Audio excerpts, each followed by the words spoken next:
I have a question for you. Can you think of one dish that's been around for what seems like forever and continues to reinvent itself over and over again? If you said meatloaf, you're right.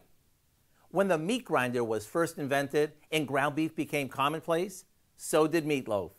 During the Great Depression, it was common to mix ground meat with oats, breadcrumbs, or other fillers as a way to get a good cheap meal on the table. These days, meatloafs are made with an assortment of meats and are full of all sorts of add-ins, giving each its own personality.